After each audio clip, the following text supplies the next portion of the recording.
Howdy, guys. Back again. I made it. I can't believe I made it. Back again with another day. This is, ketchup on my shirt. Sorry. Ketchup on my shirt. I actually just got done eating a McChicken from McDonald's. Got ketchup on my shirt. Back again for another episode of Resolutions to Reality. Let me scoot up a little bit. This is going to be episode 10. Well, day 10. It's not really an episode. Let me move this down a little bit so you can see. And I am back again to give you all the events of the day, which are quite exciting, I guess, to me.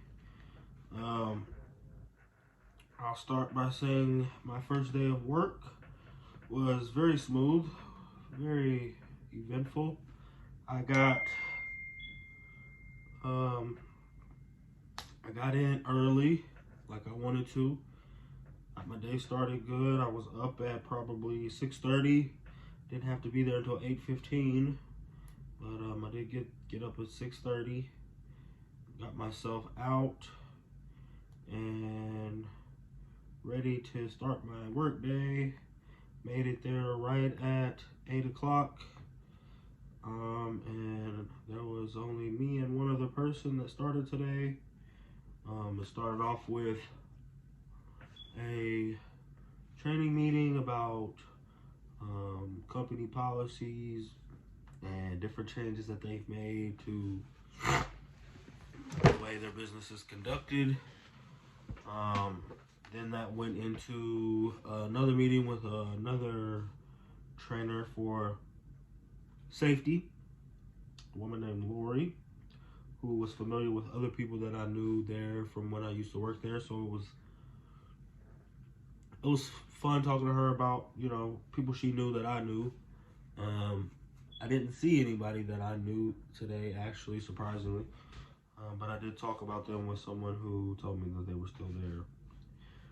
So we got safety out of the way. I got a voucher to get my shoes, so I don't have to worry about paying for those myself. Went and got my steel toe boots, or they're kind of like tennis shoes.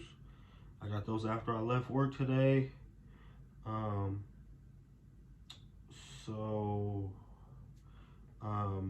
The plan for tomorrow is I go in at 7 a.m. I'll be there till probably 3:30. So that'll be my shift for probably the next 2 weeks for training. I'm going to be doing first shift training for my position. I don't know who my trainer is going to be, but I'm excited to get started tomorrow. Get in there and get to getting work done and get to getting paid. Another eventful thing that happened today that I'm super excited about. I almost didn't think I was gonna get it because I didn't even notice I had a notification about it. I'm gonna show you guys here in a second another exciting thing that happened today. That was kind of unexpected, but I'm very glad it happened. Not sure if you guys can see this because it's not wanting to show, but I'm gonna try to get it pulled up for you. Still have that cough, unfortunately. Still have this cough. It's funny because today at work, we were all talking about COVID and everything, and 2 of the people that I spoke with said that they had COVID before. And I told them I never did. And so I was trying to hide my cough. When you have an itch in your throat and you're just like, I want to cough. But it's like that meme where it's like the guy's like, because you're holding the cough in. That's how I was doing all day today behind my mask. I was just like, Jesus Christ, I have to cough so bad. But I didn't want to because I was in these little conference rooms and it was just me and 2 other people. The first meeting, it was me and 3 other people. And then the second meeting was me and 2 other people.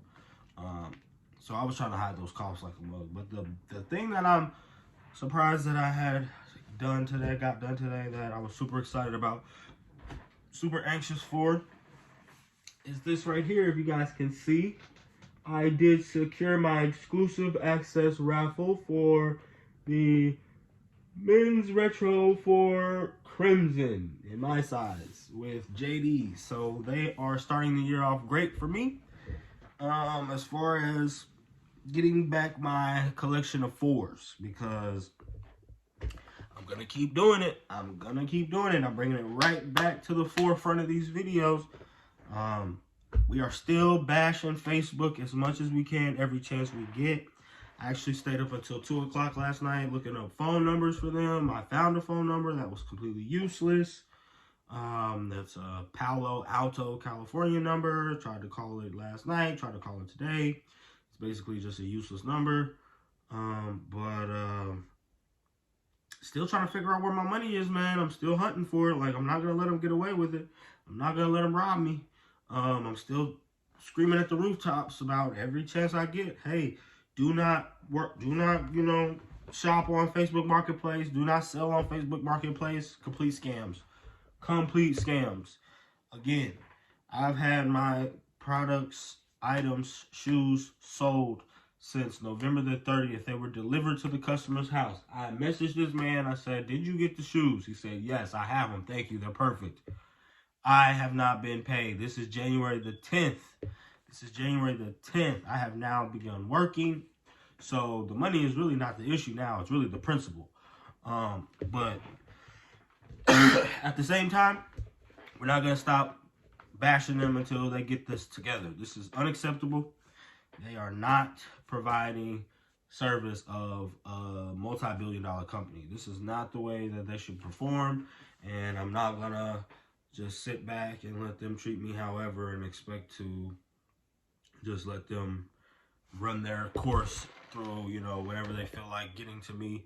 I'm going to let people know. I'm going to make sure people are aware not to, and I'm going to continue to tell everyone I know about this situation so that they know not to use Facebook Marketplace until it becomes a MySpace and no one uses it, which I already see is happening. I'm already noticing, because I went through a condensing period where I was just unfriending all of these random people, which I can't understand how so many people from other countries have became my friend. I had literally probably 2,000 friends from other countries. And I've never even met these people. And I never even remember accepting these requests. And I have multiple friends that I'm friends with now that I know that are actual people who have had their accounts hacked. I've had multiple accounts that are duplicates of people I already know that are spam accounts at me. And it's just like a vicious cycle. Like, Facebook has literally become the new MySpace territory. It's so saturated with spam and junk that is really useless, and people are turning to other social media. That's why, places like TikTok, Twitter, and all these other social medias are gaining momentum, because Snapchat, because Facebook is falling apart. It's not what it used to be. It happens to all the good social networks, I guess. Because I'm not gonna lie, MySpace was hot. MySpace was cool. And something I really liked about MySpace a lot was the fact that you could edit your whole page to things that you wanted it to. You had so much more creativity, availability in that platform compared to what you have with Facebook. I think the main thing that Facebook had that made it such a beacon of social networking was the fact that it made you yourself look like you're like a web page. Like, it didn't give you the option to switch up the background or put, Soulja Boy on the back of your profile. It was all you. It was all your pictures, all your, everything. It made the person, the individual, feel special and, important, because it was your face on a book that was like a web page, and they based everything on your page about your life, which is similar to MySpace, but MySpace gave you a lot more room for creativity, and you didn't have to just utilize yourself, which I guess you don't have to just utilize yourself for Facebook. But I'm going on a tangent that's really irrelevant to what's going on. But back to what I was saying, got the exclusive access. These are dropping this Saturday, the 15th. Right now, I'm going to have to put some pieces together to figure out how I'm going to get them, but I usually don't, but I don't usually waste my points unless I know it's a shoe that I'm definitely trying to go for. With the way I'm going, and as you can see, I have had, well, this one, the Craft, was one that I got that I wasted because I actually started looking at reviews of this after I got the exclusive access, and it wasn't as cool to me as I thought it was. But this is the goldenrod dunks I did get, and I was glad I got that. I got the cool grays, but I didn't get the big kids ones that I wanted to because I couldn't afford it. So I did get the men's. I got these Yeezys. I got those royalties. I got the, well, pine greens. I wasn't able to. I didn't get those. I wanted to, but I didn't. I got those Orange Blaze 5s. I got the Obsidians. And that was really where it started for me. As far as the exclusive access goes, I didn't start getting exclusive access until I hit A-list status. And ever since 2022 started, so these are my points, which they're not great. I had 11,000, but I spent 2,000 for the Crimson. And it says that if you earn 5,000 points by 12/31/22, and you will maintain A-list status. So I've had A-list status, which means every dollar spent is 15 status points. So when I do buy the shoes, it'll really just give me my 2,000 points back. But that's really where I've been taken care of. You know, I have accounts with Champs, Foot Locker, all the other major retailers, and none of them have shown love the way JD's has. And it's really close by my house. You know, it's not in like a mall. It's in a plaza. So it's much more easy than having to walk through a mall and go through all of that and parking. It's super quick. I usually go early in the morning.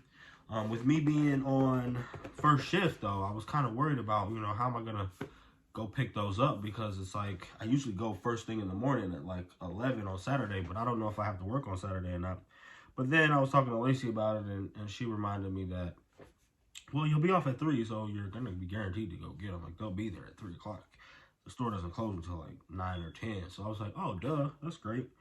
So that's a good thing that happened. After work, I actually went out to Noblesville, stayed with her and Atlee for probably a few hours at the hospital while we were getting everything gathered up for her to leave. They actually came home today, so that's super exciting. And got them together, got everything packed up, helped her get everybody get her and the baby into the car, got them home. Spent some time with John and Hudson because they were there, and her parents with her. Hung out for a while, and I mean, exhaustion really sat in at about 3:45, which is like right around when I would be getting off work. So I was kind of like, you know, I need to stay up until at least 7 or 8 so I can get a good night's sleep and not take a nap early in the day and then be tired at night when I need to be sleeping. So I forced myself to stay up all day to get into this routine, and I'll probably do the same once I get onto my normal shift, because I'm only going to be doing this for 2 weeks on this shift. But so spent some time out there with them. While I was there, her dad actually got her a crib, a baby bed for Atlee, so that's super exciting. The kids were running rampant through the house, so I know they're stressed out. I know it's a lot on them, and I'm so grateful for them to, you know, open their doors for them while she's there, so that she can have help with Atlee while, you know, she's still recovering. But while I was there, you know, he had brought the bed in, so I helped him carry the bed into the house and get that set up. Also, they have a wood-burning stove, which is like what heats their water and stuff like that. So I helped him fill that up and make sure that they had, you know, wood, because he's an older guy. Me and him haven't always been on the best terms, but I don't have any issues with him, and I really appreciate the things that they do for the kids. So I helped them fill the stove up because, you know, it was the least I could do, and I felt good about that. It wasn't much, but being out in the cold and moving that little wood a little bit kind of woke me up, gave me something to do. But after that, drove an hour home, and, you know, was just thinking to myself about, you know, things that I wanted to talk about in this video, things that, you know, I had on my mind. Me and her mom actually had a little discussion, and she was trying to tell me about getting a vasectomy because of, you know, the amount of kids I have. And I'm just like, I don't know, it's something to think about. I'm just gonna put it like that. It's something to think about, and I just feel like, you know, I can see where the trajectory of my life is headed, and I can see how someone who is from the outside looking in is gonna assume that things are kind of going array. But I also feel like, you know, my path has always been a little unorthodox. It's under its own mythology, so I've trusted it up until this point, so I don't see a reason to start letting the seeds of doubt set hold and start to sprout, because I do believe that my path is going to lead to one of fortune and prosperity for my family, and the ability to provide the means for all of them to have success in their futures as well. I know that that's something that most people feel like should be established beforehand, but I also feel like, you know, there's no instruction manual or rule book to the way life is supposed to play out. And I don't feel like me trying to control it or make it on my terms is the perfect way for things to unfold successfully. I feel like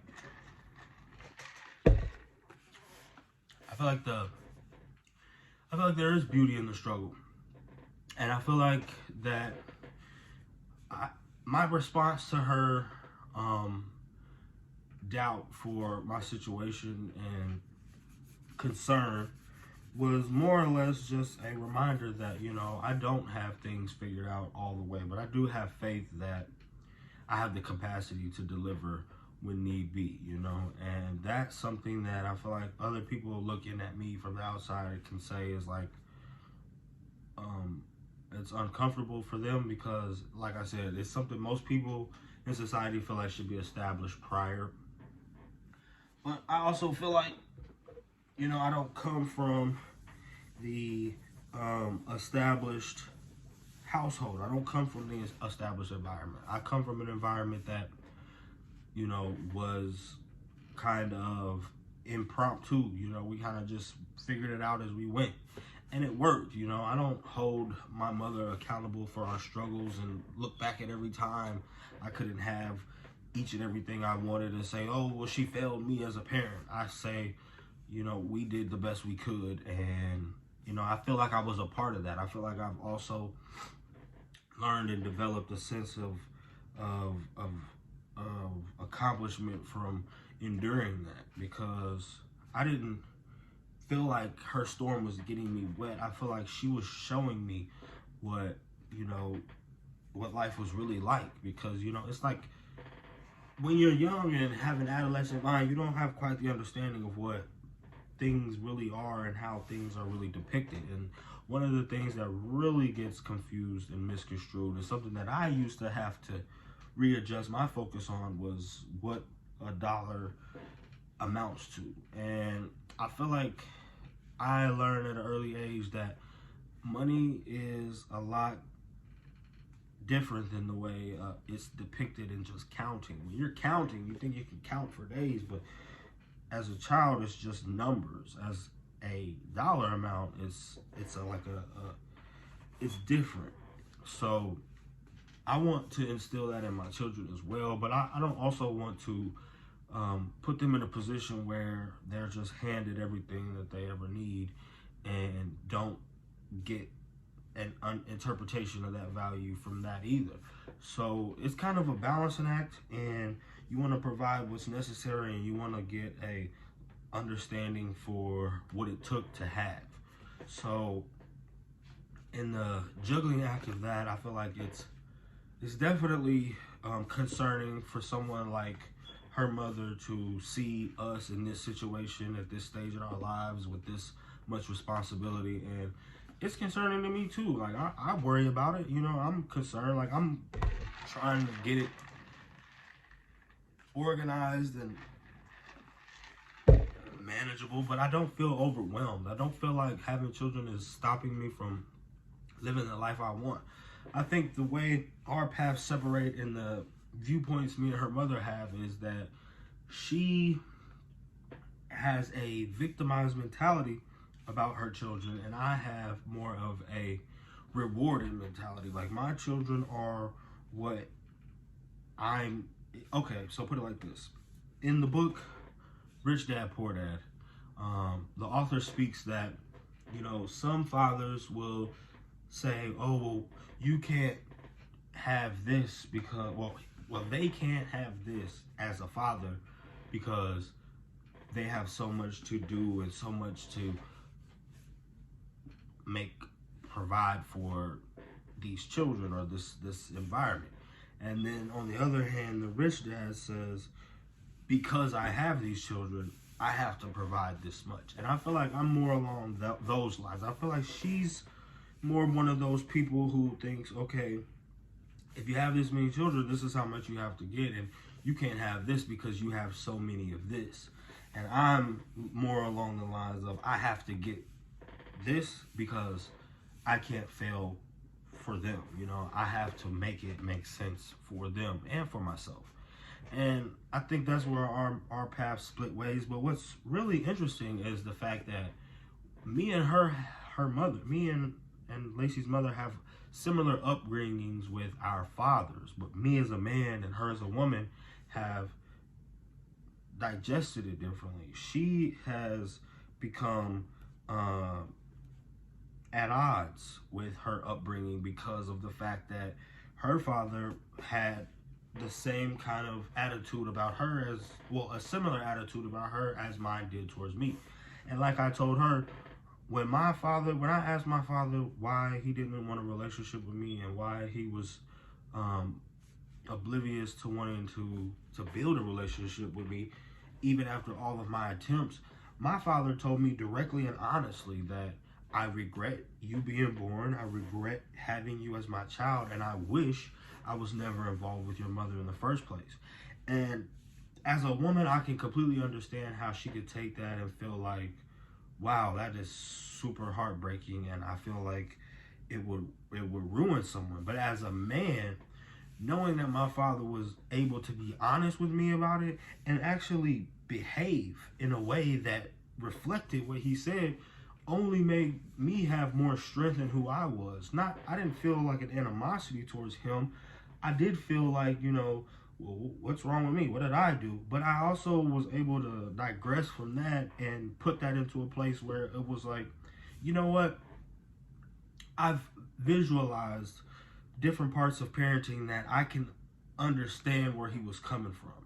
Meaning, with certain situations and certain parenting environments, I can definitely see how a man in his situation would feel like, you know, that's something that I wish I could take back. That's something that I wish I hadn't have done.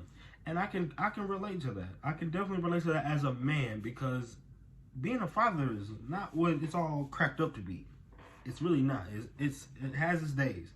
But at the same time, I didn't let his response or his honesty towards me make me feel, I didn't take that personally. I got to a point as a parent where I felt like, okay, that's understandable, because I shared some of those emotions at times. I had situations with people that I have children with that I felt like, you know, this is a lot more than I thought it was, and I would have probably been better off if I just walked away. But the fact that I didn't take that easy way out, and the fact that I don't have that mentality any longer, or I didn't let that mentality manifest into me, reiterates my thought process that this is what I'm meant to do. Like, it just didn't develop in my spirit that he was wrong for how he felt, and that was supposed to determine or define me as a man. It just didn't. Like, I knew that that's where we had forks in our roads and our paths separated, because it hurt me at first. You know, I was really hurt, like, dang, like this man really don't care. But then once you get a grasp on the actual story and the actual context of your parents' relationships, you can kind of step back and take yourself out of it and understand where they're coming from. Because now that I'm an adult and now that I have children and have matured, I can honestly say I definitely see how men feel like this is just more than what I was, that I expected. And they changed their forecast of their future. But hey, that's neither here nor there, and what's done is done. But I also feel like another thing that causes a split in our ideals, meaning me and her mother, is that there's a lack of faith. There's a lack of faith on her behalf, because she's heavily grounded in a victimized mentality, which has proved to show like positive production in her life. She's definitely taken that negativity and turned it into a positive by being able to successfully raise 5 daughters with, not by herself. She's a married woman, but in an environment that wasn't with the father of all of those other children. Like, she has 1 child with Lacey's dad and 4 with other men, and she successfully raised them in a productive and responsible environment, and that she definitely deserves kudos for that. But that's taken a major toll on her patience, her outlook, and her faith. Like, she's grounded herself in doubt, and I don't believe that's the path for me, because I have a much more brighter outlook on my future, and I know that life is gonna give me those whirlwinds and tornadoes and hurricanes, and like now, those low points that make me feel like, she was right. There's no point in grasping onto the positive and keeping that as the forefront of where I'm headed. And I just feel like I haven't got to that point where I've become defeated in life to that extent. And I do feel like I've had every reason to feel that way if I really wanted to. I just don't believe my spirit is nestled in the ideal that life has it out for me, or that I've been victimized by my circumstances. Because everyone around me, I feel like, that I've ever come into contact with or developed a relationship with has also had some sort of relatable hardship that we've all overcome. And it's really just how we choose to respond to those how we choose to respond to those environments and those activities and those negative actions and circumstances that really determine our trajectory and in our future. And maybe I just haven't been through enough terrible things to share the insight or share the grip of negativity that I feel like she has. But I also wouldn't like to. I don't want to visualize negativity as such a prominent aspect of any part of my life. I want to focus more on how the negative becomes opportunistic, how we learn from the negative, how we receive messages and advice and correlate those negative responses into opportunities for success. Because there's no such thing as failure. Only thing that defines failure is quitting. And as long as we're gathering breath, we haven't failed. So, that may be a immature or adolescent mentality that I'm still holding on to, but I don't want to lose that. And I don't want to let that become a lost art in the back of my mind. I want to always hold on to that childish belief that the future is always going to be brighter. And no matter how hard life may seem, and no matter how low I may get, I can still pick myself up. I mean, don't get me wrong. There are times when I feel like, how have I made it this far? How have I bitten off so much with such a large appetite that how am I gonna continue down this path? How am I gonna redirect my focus and maneuver? But what a lot of people don't understand is the norm is not for everybody. The the the hardest battles are for the strongest soldiers.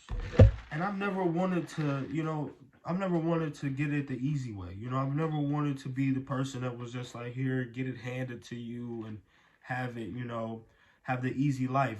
And one thing that she said that sticks out to me is, what when are you going to be able to have, peace and quiet and a peaceful, happy life? And one thing that she doesn't realize is, growing up as an only child, which is something that she never experienced, is a peaceful and quiet life. But just because it's peaceful and quiet doesn't mean you're happy. And just like people who are in love with that serenity and that sanctity and being secluded, like I used to be, there are people who find joy in that, in the hectic and wild life of raising 7 children, because we've already experienced the quiet and the peaceful. We've already lived through that, and we've gotten our upbringing from it. We have nightmares of when we had to get up and there was no one there to play with. There was no one there to talk to. We had to make friends with toys and stuffed animals and our imagination. But now that there are actual people here that you can develop with and grow with and touch and spend time with and love, you're not gonna miss being alone. Like, you're not gonna miss not having anyone there and just knee deep into your own thoughts. Like, that's just not something that I miss. And yeah, there may come a time when, another point she had made was, there's gonna come a time when you want your house and your family to be grown and they'll be out of your house, and you know what's gonna happen then? You know what's gonna happen when you think you've gotten done raising your kids and you've moved on in life? You know what's gonna happen then? You're gonna be taking care of your grandkids. And I was like, now that's not something I've thought about. I haven't put that in a huge amount of perspective at this point, because I'm just not there. My oldest child is 10 years old, and I'm just not ready to think about that. But it is something that I need to keep in the back of my head up until a point, because it's going to become reality before you know it. And she's right. Like, I don't know what it's going to be like to have all of my kids that are, teens and 20s, and here come my grandkids, because now my kids are doing what I did. And that's a little interesting to think about, but we'll just have to see what it's like when we cross that path. And I don't expect to see myself being someone who all of a sudden is yearning for, my solidarity back once I, have gotten to that point in life where my kids are all adults. I feel like it's just like now, it's that separation anxiety when they're gone and with her, and like it is now, and no one's here with me and I'm just me by myself, I'm knee deep into my own head, which is not always a good thing. But one thing that always resonates with me is the fact that even when I'm knee deep in my head, I still yearn for those times when some of them are here. It's like the quiet is just not normal to me anymore. When there's not somebody for me to hear pitter-pattering down the hallway or making a mess somewhere, I don't have nothing else to do. Like, it's just me and my thoughts, and it's not the way I like it to be. Like, I like having those other people here to interact with. I like looking at my children and seeing little pieces of myself developing and growing. And I know there will come a time when they no longer want me to sit and look at them develop and grow. And I'll have to accept that. But hopefully when that time comes, there will be, little other kids here that I can love and nurture and spend time with, because that's my purpose. I don't care how anybody else feels about it. I don't care how anybody else wants to judge me for it. My purpose is to nurture and provide and help develop the next generation, whether it's my legacy or somebody else's. I have a strong love for my children and youth in general. It's like I have a connection to them. I should have been a teacher. I should have been a teacher, but I don't think I have the patience to deal with a ton of other people's kids. It's just a few. But it's my passion, you know. I really love these kids, and I really love what they have done to me as an individual. I love the maturity they've given me. I love how the things that I used to think I couldn't and didn't like to do and didn't want to do or wasn't capable of doing or wasn't ready to stop my life to do are now becoming the main things that I want to do. Like, I want to put a car seat in my car so that they can have somewhere safe to be and that they can travel with me. I love walking to my car and seeing the back seat full of car seats. That's a back seat full of people that will one day be bigger and stronger than me, but will remember the fact that that guy right there has had my back since I was in a car seat. And you know something that crosses my mind a lot that I never really talk to people about? How come we don't remember what our own car seats look like? I asked Lacey this the other day, and I was like, do you ever think about what your car seat looked like? Can you visualize your own car seat that you rode in with your parents? I can't. I have no idea what the car seat I rode in looked like. I don't even know if it looks like the car seats they make today or make for my kids. It had to have been something super ancient, super what the heck. They probably put me in a booster seat and strapped a seatbelt across me, but I have no idea what the car seats look like that I used to ride in. And that's something that we don't think about very often, because it's like we try so hard to push our past way back in the back of our heads that we feel like we just came into the earth adults and grown and mature. When in reality, somebody had to have this mentality for us in order for us to be where we are. And it's super selfish of us to just look at these kids like, hey, you're the reason why I can't live my life. You're the reason why my life is this way. When it's not their fault. Our storm should not get them wet. And I'm going to be a huge advocate of that. Like, don't let your storm get your kids wet.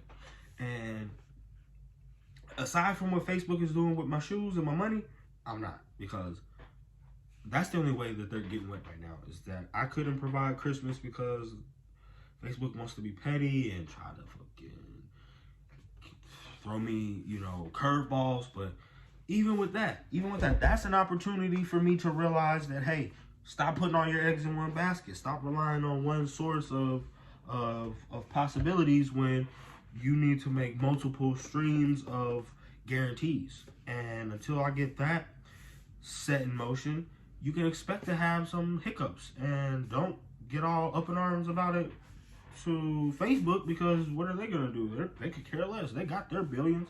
They're set.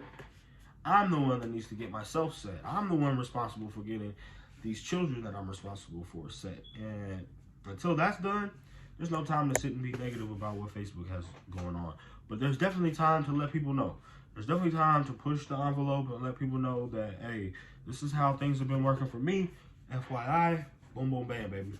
But I think I've said enough. I've went almost 10 minutes over where I like to typically stop. It's probably because, you know, I'm here by myself and what else is there to do. But I'm going to get this chopped up and nice and pretty for you guys so that you guys can check it out and get what you can get from it and leave it at that. But hopefully we have more things to talk about tomorrow. We got a whole day of work ahead of us. It's probably 8:35. So it's 8 o'clock. I should be in bed by 10. I'm going to shower, set alarms. Gotta let my dog out and do stuff like that. But again, thanks for watching. Let me know in the comment section if you guys have any input on advice, anything. If you just want to talk to me about anything, just hit up my comments. Try not to leave my comments blank if you feel like it. If so, you want to leave it blank, leave it blank. You know, we'll just keep on chugging along. Thanks again for tuning.